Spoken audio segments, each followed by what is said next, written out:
그저께 아침이었죠. 우시아의 아버지 아마샤에 대해서 제가 살펴보면서 성공 신학이라고 하는 단어를 말씀드리고 우리가 함께 그에 대해서 생각을 해봤습니다. 오늘 본문 역시도 그 성공 신학이 아주 절실하게 필요한 사람에 대해서 말하는 것이라고 생각하게 하는 단어가 첫 구절에 나옵니다. 그가 강성하여짐에, 이제 성공했다는 거죠. 그럼 그 다음이 어떠해야 되느냐? 이게 이제 중요하다는 말씀을 드렸었습니다. 우리 누구에게나 소원되어지는 표현이 바로 그가 강성하여짐에, 이 표현이 아니겠습니까? 그걸 이루려고 다들 난리치며 살고 있습니다. 신체적으로나 또 물질적으로나 가정적으로나 사업적으로나 심지어 교회적으로도 마찬가지예요. 올해 우리 교회 표어도 샘 곁에 가지가 무성한 교회, 그 가지가 담장을 넘는 교회. 이 결국 뭐예요? 강성함에 대한 이야기죠. 교회가 내적으로도 풍성해지고 또 그 내적인 풍성함을 밖으로 뻗어나가는 그런 의미의 표어입니다. 이사야서 60장 22절에 보면 그 작은 자가 천을 이루겠고 그 약한 자가 강국을 이룰 것이다. 때가 되면 나 여호와가 속히 이루리라 하는 이런 말씀을 하셔요. 그 작은 자가 천을 이룬다 하는 이 말은 수가 더 많아지는 양적인 성장을 의미할 거예요. 또 그 약한 자가 강국을 이룬다 하는 것은 든든해진다, 즉 질적인 성장을 말하게 될 것입니다. 이 둘이 하나같이 실현될 때가 바로 강성해질 때다. 때가 되면은 속히 이루신다 하는 그런 말씀을 우리들에게 말씀해 주고 있어요. 기대가 되어지면서도 한편으로 속히 이루어지고 난 뒤를 생각해 볼 수 있어야 합니다. 아니, 생각해 두어야 합니다. 성공신학이라고 하는 것은 성공을 지향하는 신학이 아니라 성공한 뒤를 어떻게 살아야 될까? 비잉이 중요한 것이 아니라 두잉의 삶, 어떻게 살아야 할까? 어떻게 행해야 될까? 이것을 끊임없이 생각하면서 행할 수 있어야 된다라고 하는 거예요. 저는 제일 싫은 사람이 생각 없는 사람이에요. 아무 생각이 없이 로봇으로 사는 사람이에요. 우리는 로봇가 아니고 사람이잖아요. 좀 생각 좀 하면 좀 더 건강하게, 좀 더 효율성 있게, 좀 더 발전적으로 생각이 될 수 있을 텐데 아무 생각이 없는 경우에 많은 실수가 일어납니다. 여러분, 오늘 우시야 왕도 하나님께 구하고 그것으로 기이한 도우심의 응답을 받아 강성한 존재가 되는 것까지는 참 좋았어요. 그러나 그 다음 생각이 없습니다. 감정에 따라 그렇게 사는 모습을 보여줍니다. 그가 보인 행동은 복이 따라서는 신앙적인 열정이 넘쳐서라거나 하나님께 대한 감사가 복받쳐서라고 보아줄 수도 있을 거예요. 그러나 아무리 순수한 동기에서 출발이 되었어도 그것을 표현함에 있어서는 좀 더 생각하고 행할 수 있어야 되었습니다. 그는 여호와께 범죄한 것에 불과하지요. 그의 문제는 뭐예요? 읽어보신 그대로 자기가 해야 될 한계를 넘어섰다는 거죠. 성전 안에는 기름 부음 받은 제사장들만 들어갈 수 있음에도 불구하고 이 우시야 왕이 자기가 그 성전에 들어갈 뿐만 아니라 정말 제사장 중에서도 제사장들만 해야 되는 바로 분향단에 향불을 피워 드리는 그 일을 어리석게도 왕이랍시고 함부로 나서서 그 일을 하게 되는 것을 보게 됩니다. 이 모든 것들은 생각 없는 감정의 결과인 거예요. 진짜 역사를 움직이게 하는 것은 감정이 아니라 생각이었습니다. 감정은 오히려 역사를 어그러지게 할 뿐입니다. 그러나 생각은 역사를 창출합니다. 영어에 보면은 thinker라고 하는 말이 나와요. 책에 있고 의미 있는 생각으로 그 공동체에 유익을 주는 사상가, 그것이 바로 thinker예요. 그저 생각하는 사람이라고 하는 의미, 단순히 생각하는 사람만 말하는 것이 아니라 발전적인 생각을 하여 자기만 아니라 자기가 속한 공동체에 유익을 줄 수 있는 사상가, 생각하는 사람, 바로 그런 의미라는 거예요. 우리가 지난 추수감사절 때 제가 한 3번에 걸쳐서 새벽 시간에도 그렇고 금요일 저녁에도 그렇고 또 주일날 낮에도 3번인가 4번에 걸쳐서 생각하고 감사해라, think하고 thank해라. 생각이 있으면 감사가 될 수밖에 없다. 우리가 너무 생각이 없으니까 감사 없이 사는 거지, 생각을 할 수 있는 사람이라면 누구나 하나님의 은혜를 돌이켜보며 감사할 수 있다. 뿐만 아니라 이 think라고 하는 말과 thank라고 하는 말의 어원이 같다. 그래서 생각하면 감사할 수 있게 되어진다는 말을 여러 번에 걸쳐서 이렇게 다양한 모습으로 반복해서 말씀드렸던 적이 있습니다. 이제 한 달여 지났는데 좀 생각을 하며 사시는지 모르겠어요. 생각을 통해 감사와 기쁨이 넘치는지 모르겠어요. 여러분, 우리가 위대한 사상가가 될 수는 없다고 할지라도 조금 생각하며 살 필요가 있습니다. 사람은 크나 작으나 생각을 해야 사람 구실을 하는 거예요. 오늘 우리가 가진 것들은 다 생각하는 사람들의 생각의 열매잖아요. 우리가 쓰는 모든 것들이 다 생각에서 나온 거예요. 우리가 즐겨 쓰는 스마트폰을 비롯해서 크고 작은 모든 문명들, 아주 사소한 것으로부터 아주 깊이 있는 것까지라도 이게 생각하는 사람들이 아니었으면 우리 손에서 유용하게 쓰여지지 않았을 거예요. 만약에 생각 없는 사람들이 우리의 조상들이었다면, 그저 먹기만 하고 생식만 하였다면 오늘의 이 문명은 아마 없었을 거예요. 우리는 아직도 동굴 속에서 살면서 그저 간신히 동물이나 사냥해서 그저 먹고 사는 것에 다름없는 동물적인 삶 속에 여전히 머물러 있었을 거예요. 그러나 사람은 생각을 하되 무슨 생각을 하느냐, 바로 이것이 중요하게 되겠습니다.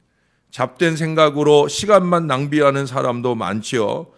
여러분, 교도소에 들어가 보면 교도소 안에 두 부류의 사람들이 있어요.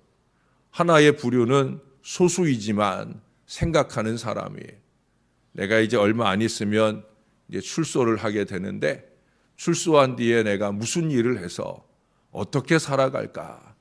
이제 이 죄된 인생의 삶을 벗어 던지고 나도 한번 바르게 살고 잘 살아보기 위해서, 그래서 생각하고 준비하고 나와서 그 일을 실천해서 성공적인 삶을 사는 사람들이 있다는 거예요.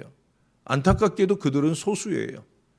대다수 많은 사람들은 생각 없이 자기의 형기를 마치고 나가서 결국 또 다른 죄악들을 점철하면서 다시 또 그 죄악의 자리로 돌아오게 되어집니다. 생각 없이 경솔한 사람처럼 한심한 인간은 없는 것을 그들 속에서 보게 되어집니다. 생각해 보면 알 수 있거든요. 내가 이 일을 행동에 옮겼을 때 과연 나에게나 공동체에게나 얼마나 어려움이 될까? 아니면 얼마나 좋을까? 이게 다 생각하면, 생각하고 그 생각을 기도로 이어갈 수 있는 사람이라면 그게 다 보이거든요. 우리가 10가지 중에 한 가지나 두 가지만 생각하고 일을 결정하는 사람은 뒤에 가서는 그 결정을 크게 후회할 우려가 반드시 있습니다. 그런데 우리가 10 중에서 10을 다 생각하지 못할지라도 8 내지 9를 생각할 수 있어야 끊임없이 올바른 결정을 내릴 수 있게 되어지는 거예요. 여러분, 생각을 좀 하셔요. 우리는 특별히 우리의 생각을 판단받을 수 있는 기준인 이 하나님의 말씀이 있잖아요. 오늘 우시야의 생각 없는 행동의 시도도 말씀에 의해서 제재를 받습니다. 18절에 보시면 제사장이 제사장 아사랴가 우시야에게 담대하게 말하죠. 우시야야, 여호와께 분향하는 일은 왕이 할 바가 아니다. 오직 분향하기 위하여 구별함을 받은 아론의 자손 제사장들이 할 바니 성소에서 나가소서. 왕이 범죄하였으니 하나님 여호와에게서 영광을 받지 못하리이다. 이 말씀이 선포되어진 때, 그때쯤에서 그 말씀을 생각의 도구로 삼아 겸손히 돌이키기만 했어도 별 문제가 없었을 거예요. 그 돌이킴이 곧 회개의 표현이고, 그 회개를 통해 죄 씻음을 받을 것이고, 그는 이전에 하나님을 찾고 하나님께 구하고 그 하나님의 기이한 도우심을 또 받을 수 있는 영광의 미래를 살았을 거예요. 그러나 안타깝게도 그의 생각 없는 행동이 분노로 표출되는 걸 보게 됩니다.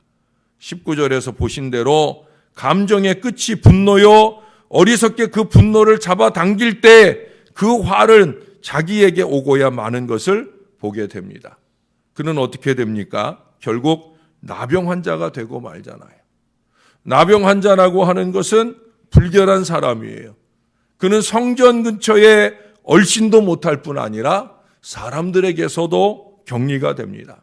21절에 보면 죽는 날까지 나병 환자가 되었고, 나병 환자가 되매 여호와의 전에서 끊어져 그뿐만 아니라 별궁에 살았으므로 그의 아들 요담이 왕궁을 관리하며 백성을 다스렸더라.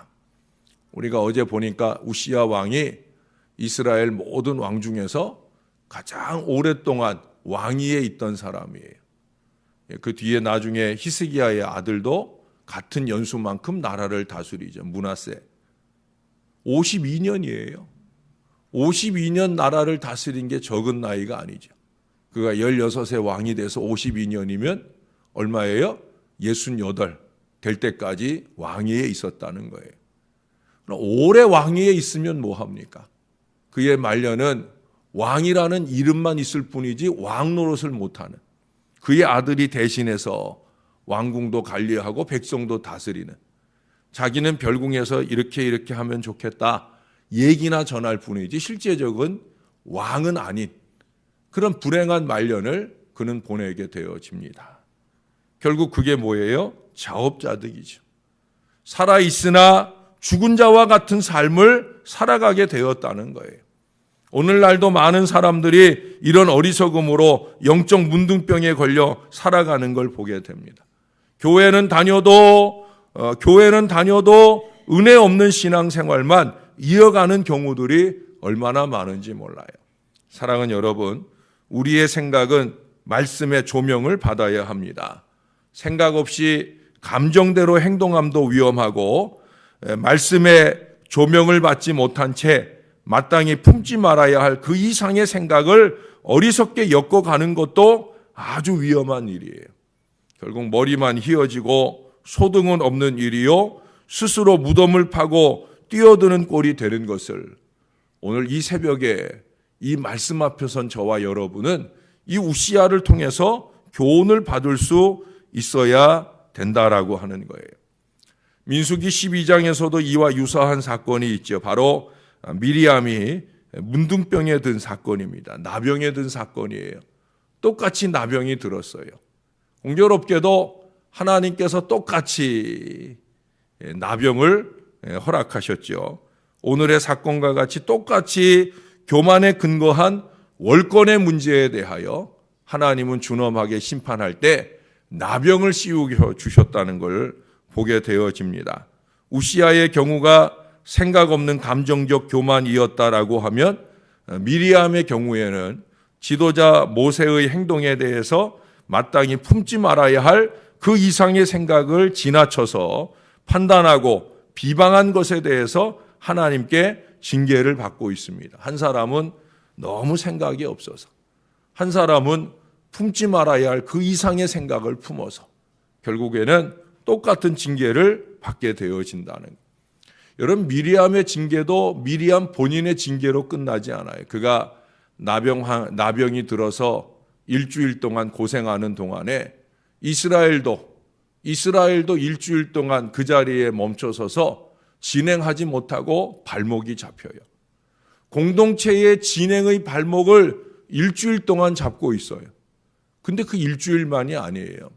민수기 13장, 14장에 가면 여러분이 아시는 대로 바로 정탐 사건이 나와요. 결국 그 정탐을 통해 불신앙의 미래로 공동체가 가는 출발점에 누가 있느냐? 바로 그 미리암의 어리석음이 있어요. 이 어리석은 여자의 불신앙적인 태도가 나병이 사람들에게 전염되듯 그렇게 이스라엘 가운데 전염이 되어서 이스라엘이 진행도 못할 뿐 아니라 결국 그 가나안의 영광된 축복에 들어가지 못하고 40년 노중에 다 죽어지게 되는 불행한 역사의 출발점에 이 한 사람이 있다는 거예요. 이 한 사람의 어리석은 생각이 공동체의 큰 위해가 되더라는 거예요. 그가 딴 사람 아니에요. 바로 지도자 모세와 한 집안 사람이에요.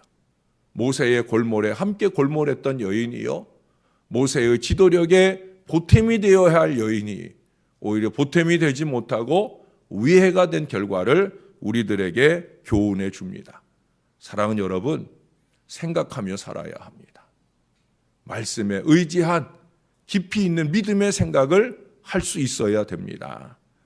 마땅히 품지 말아야 할 그 이상의 생각을 하지 말고 마땅히 내 안에 말씀에 의지하여 주시는 그 생각을 내 마음에 품을 뿐 아니라 그 생각을 삶의 행동으로 이어가면서 나에게도 축복이 되고 내가 속한 공동체에도 유익이 되는, 우리가 아까 서두에 본 것처럼 그 하나가 천을 이루고 그 약한 자가 강국이 되는 위대한 공동체의 역사가 우리의 교회에도 또 이 나라 이 민족에도 생겨지게 되는 은혜가 저와 여러분을 통해 나타나게 되기를 우리 구주 예수님의 이름으로 간절히 축원합니다. 기도하겠습니다. 하나님, 요즘 교계가 많이 시끄럽습니다. 놀라운 목회적 성공을 이룬 대단한 인물이 있사온데 그 인물이 어리석은 생각을 통하여 마땅히 품지 말아야 할 그 생각을 통해 한국교회가 위기를 만나는 순간에까지 이르고 있습니다. 아마도 그는 죽을 때까지 그걸 포기하지 못할 것입니다. 그 마음에 품게 된 이기나 욕심 때문에 결국 그는 그렇게 멸망의 미래를 가게 될 것입니다. 그와 함께 한 교회의 미래도 어쩌면 그렇게 멸망의 미래를 가게 되지 않을까 심히 걱정이 되어집니다. 아버지 하나님, 우리는 아직 성공해 본 적이 없습니다마는 그래도 생각하게 하옵소서. 내가 조금이라도 건강하면, 내가 조금이라도 잘 됐으면 그때 나는 어떻게 하나님 손에서 아름답게 쓰임 받을까? 하나님의 말씀이 우리에게 교훈을 주시는 대로, 도전을 주시는 대로 그것을 아름다운 생각으로 발전시키며 주의 영광의 미래를 살아갈 저와 이 모든 자녀들이 되게 하여 주옵소서. 너무 생각이 없거나 마땅히 품지 말아야 할 그 이상의 생각으로 통하여 자기와 자기가 속한 공동체에 어려움을 끼치는 어리석은 한 사람이 되지 않도록 하나님 우리를 붙들어 주옵소서. 우시아와 같이 하나님께 열심히 기도하고 기이한 도우심을 얻다가도 이렇게 어그러진 길을 가는 인생들이 있습니다. 오 아버지 하나님, 우리도 기도하러 왔습니다. 하나님을 찾고 매달리러 왔습니다. 하나님을 통해 강성한 은혜를 입으려고 왔습니다. 그 하나가 천을 이루고 그 약한 자가 강국을 이루는 축복의 역사가 개인적으로나 공동체적으로 이루어지기를 소원하며 주님 앞에 왔습니다. 오 아버지 하나님, 우리의 기도가 주님 안에서 온전하게 결실될 수 있도록 역사하여 주시옵소서. 또한 주님이 더 많은 축복과 은혜를 우리 한 사람을 통해 내가 속한 가정, 교회, 나라와 민족 가운데도 베풀어 주실 만한 바로 그 신실한 사람, 말씀의 사람, 바른 사람 되어질 수 있도록 우리를 붙들어 주시옵소서. 온전히 하나님께 영광이 될 만한 신앙 인생을 건강하게 살아가게 하여 주시옵소서. 오늘도 우리 유호순 권사님 하나님 앞에 귀한 예물로 올려드리나이다. 언제 어디서나 지혜로운 믿음으로 생활하기를 열망하는 이 간절한 서원의 예물을 하루하루 주 앞에 올려드릴 때 주님이 기쁨으로 연락하여 주옵소서. 그 마음과 삶에 눈부신 주의 축복이 임할 수 있도록 주님께서 함께하여 주옵소서. 동일한 은혜와 복이 저와 이 모든 자녀들에게 넘치게 도와주시고 오늘 하루 살 동안 내일 거룩한 주일은 얼마나 신령하게 살아갈까, 어떤 하나님의 은혜가 주어질까 기대하는 믿음의 생각으로 아름답게 사라지도록 은혜를 더하여 주시옵소서. 감사합니다. 예수님 이름으로 기도합니다. 아멘.